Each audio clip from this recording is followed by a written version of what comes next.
நம்ம சேப்பங்கிழங்கு ஃப்ரை எப்படி பண்ணுறதுன்னு பார்க்கலாம். நான் ஒரு 1/2 கிலோ சேப்பங்கிழங்கு எடுத்து ஒரு 1/2 மணி நேரம் கிட்ட தண்ணியில் ஊற வச்சேன். அப்போ தான் அதில் இருக்க மண்ணெல்லாம் வந்து போயிடும்.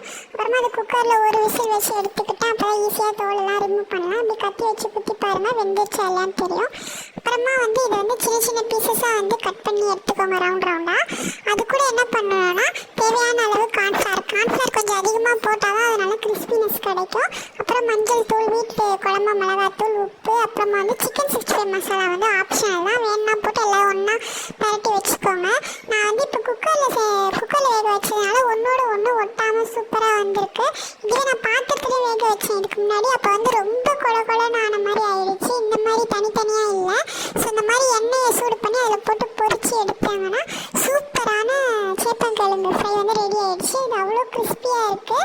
ஸோ ட்ரை பண்ணுங்கள். Don't forget to subscribe. Tip number 1, cut பண்ணுறதுக்கு முன்னாடி பாவக்காவை நல்லா வாஷ் பண்ணிக்கோங்க. டிப் நம்பர் 2, கட் பண்ண பாவக்காவை 2-3 டைம்ஸ் தண்ணியில் போட்டு நல்லா அலசிக்கோங்க. இதனால கசப்பு வந்து கம்மியாகும். டிப் நம்பர் 3, அதில் சிக்கன் 65 மசாலா, கொஞ்சமாக குழம்பு மிளகாத்தூள், அப்புறமா உப்பு தேவையான அளவு. டிப் நம்பர் 3 வந்து என்னென்னா அதில் கார்ன்ஃப்ளவர் ஆட் பண்ணுறது தான். கார்ன்ஃப்ளவர் ஆட் பண்ணுறதுனால நல்லா கிறிஸ்பியாக இருக்கும். தேவையான அளவு கார்ன்ஃப்ளவர் போட்டு மிக்ஸ் பண்ணிக்கோங்க. டிப் நம்பர் 4, கம்மியான எண்ணெய் போட்டு பாவக்காய் ஃப்ரை பண்ணுங்கள். ஏன்னா அந்த எண்ணெய் பேலன்ஸ் ஆகிடுச்சுன்னா அதை வேறு எதுக்குமே யூஸ் பண்ண முடியாது. அதனால் கம்மியான எண்ணெயிலே போட்டு கொஞ்சம் கொஞ்சமாக ஃப்ரை பண்ணி எடுத்திங்கன்னா அது நல்லா வந்துடும். மீடியம் ஃப்ளேமில் வச்சு ஃப்ரை பண்ணி எடுங்க, நல்லா கிறிஸ்பியாக இருக்கும். பாவக்காய் பிடிக்காதவங்க கூட கண்டிப்பாக இந்த பாவக்காய் ஃப்ரை சாப்பிடுவாங்க. ஏன்னா இது ட்ரூ. என் ஹஸ்பண்ட் பாவக்காய் பிடிக்காது, ஆனால் இந்த மாதிரி செஞ்சாங்கன்னா கண்டிப்பாக அவங்க. இன்றைக்கி பாவக்காய் பொரியல் எப்படி செய்கிறதுன்னு பார்க்கலாம். ஃபஸ்ட்டு எண்ணெய் போட்டுட்டு அப்புறம் கடுகு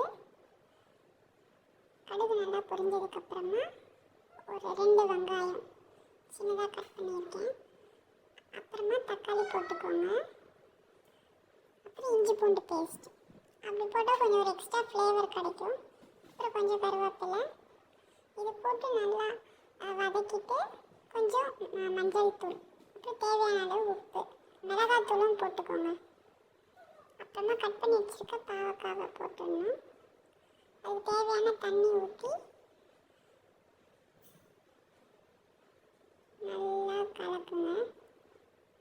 சிம்லே வச்சு அப்பப்போ செக் பண்ணி பாருங்கள்.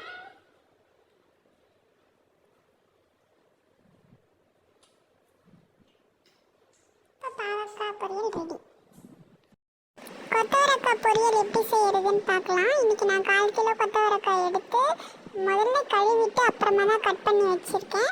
எண்ணெய் ஊற்றி கடுகு போட்டுட்டு அதில் வெங்காயம் 1/4 கிலோவுக்கு ஒரு மீடியம் சைஸ் வெங்காயம் போதுமாக இருக்கும். அதை போட்டு நல்லா வதக்கிக்கணும். கருவேப்பிலை வந்து ஆப்ஷனல் தான். அப்புறம் இன்னொரு இன்க்ரீடியண்ட் வந்து அதில் மிளகாத்தூள், வீட்டு குழம்பு மிளகாத்தூள் கொஞ்சமாக தான் போடணும், நிறைய போடக்கூடாது. அப்புறம் தேவையான அளவு உப்பு போட்டு இதை நல்லா வதக்கணும்.